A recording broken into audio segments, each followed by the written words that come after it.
Halo semuanya, perkenalkan nama saya Daniel Fieri dari program studi manajemen Universitas Pembangunan Jaya. Ya, kali ini saya akan menjelaskan tentang strategi pemasaran global pada makanan tradisional yang ada di Indonesia. Sebelumnya, saya akan menjelaskan tentang pasar global terlebih dahulu. Pasar global adalah suatu tempat berlangsungnya transaksi jual ataupun beli dalam skala internasional atau transaksi suatu negara dengan negara yang lainnya. Pemasaran global merupakan suatu proses mengutamakan sumber daya manusia, uang, dan tujuan dari suatu perusahaan untuk memperoleh potensi di pasar global. Kelebihan masuk ke pasar global. Yang pertama, ada meningkatkan potensi penjualan. Dengan memasuki pasar global, perusahaan dapat mengakses kebutuhan konsumen yang lebih luas dan dapat menghasilkan peningkatan signifikan dalam penjualan dan pendapatan. Yang kedua, ada peningkatan citra merek.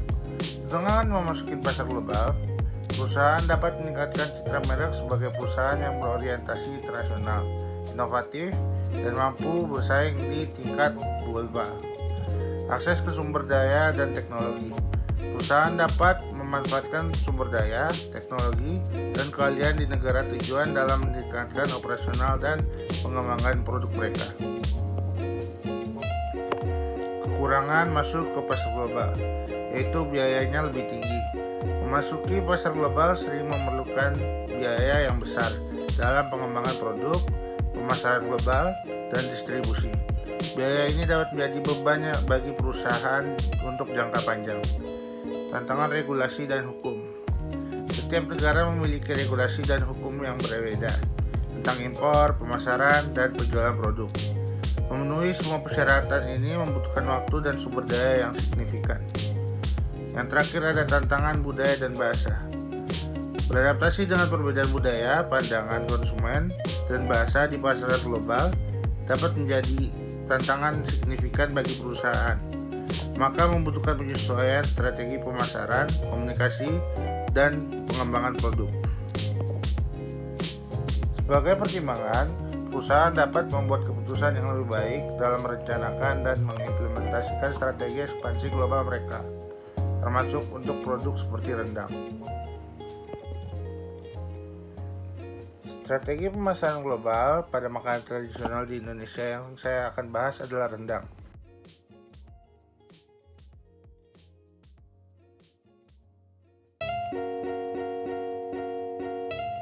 Rendang itu berasal dari kata marandang, yang berarti memasak dengan santan hingga kering. Rendang berasal dari Minangkabau, Sumatera Barat. Makanan ini terbuat dari daging sapi dengan perpaduan berbagai bumbu rempah dan santan kelapa. Rendang berawal dari tradisi orang Minang yang merantau atau melakukan perjalanan dagang yang memakan waktu yang lama. Tradisi ini membuat orang Minang membutuhkan makanan yang mudah untuk dibawa dan tahan lama.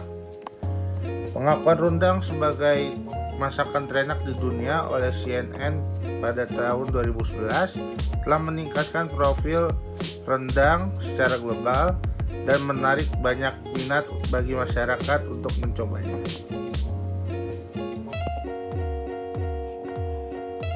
Pemerintah terus berupaya mempromosikan kuliner Indonesia. Salah satunya adalah rendang. Dengan adanya promosi digencarkan melalui kampanye rendang Goes to Eropa, rendang sudah dapat masuk ke pemasaran global dan dapat dikenal di seluruh negara yang ada di Eropa. Dengan adanya ketertarikan dengan makanan rendang di dunia, beberapa chef di dunia seperti Gordon Ramsay dari MasterChef Australia datang khusus ke Indonesia untuk mencoba membuat rendang serta merasakan kelezatan dari rendang. Hal ini menambah serta mempopulerkan produk makanan rendang ke pasar global dengan menggunakan media sosial. Fortunately, there's not fish. Stop it. Yes. Look at that. Yeah. This is beef. So, what is Bloody beef rendang. So, no fish. Dengan terkenalnya rendang ke kancah global, pemilik bisnis yang ada di Indonesia memiliki tekad yang bulat untuk mengekspor produk makanan rendang ke dalam kemasan dengan cara divakum agar tidak ada udara. Dengan cara divakum, rendang dapat bertahan dari mulai 3 bulan hingga 12 bulan atau setahun. Hal ini bertujuan agar rendang bisa tahan lama dan dapat dijual ke pasar global. Strategi masakan rendang agar dikenal pada pemasaran global. Yang pertama, partisipasi dalam acara internasional. Memasukkan rendang pada kegiatan kuliner internasional seperti pameran makanan, festival kuliner, atau acara wisata kuliner dapat meningkatkan pandangan dan memperkenalkan kepada masyarakat global yang beragam. Yang kedua, bekerja sama dengan chef internasional. Bekerja sama dengan chef terkenal dari berbagai negara dapat memperkenalkan dan menghidangkan makanan rendang pada kegiatan kuliner di luar negeri. Hal ini tidak hanya akan meningkatkan citra rendang, tetapi juga mendukung promosi terhadap budaya Indonesia secara luas. Lalu ada pemanfaatkan media sosial.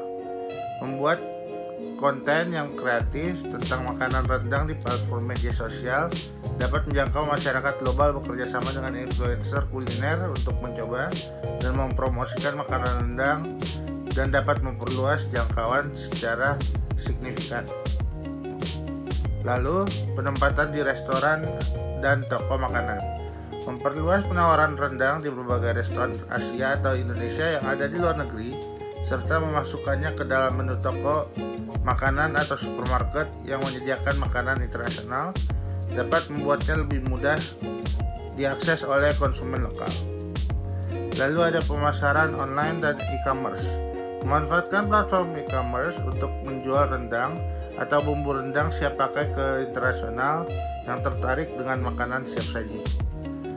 Dengan menerapkan strategi ini secara konsisten dan berkelanjutan, rendang memiliki potensi besar untuk menjadi lebih dikenal di pasar internasional, menjadikannya salah satu warisan kuliner Indonesia yang diakui secara global.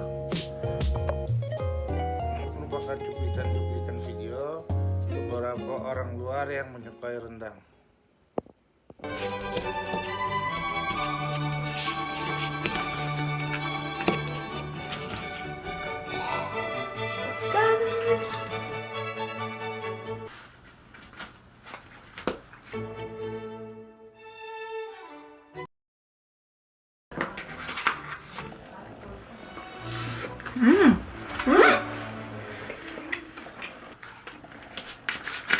왜 이렇게 딱딱해요? 입에 넣자마자 향신료 가루들이 되게 혀에서 느껴졌어. 그래서 살짝 뭐지? 이런 느낌? 진짜 맛있어. Already. Selamat makan.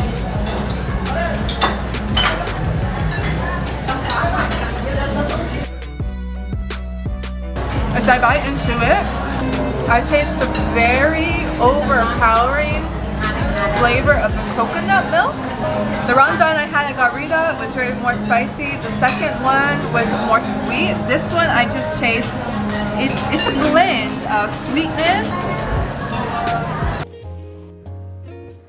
Oke, sekian video dari saya. Kurang lebihnya mohon maaf. Terima kasih.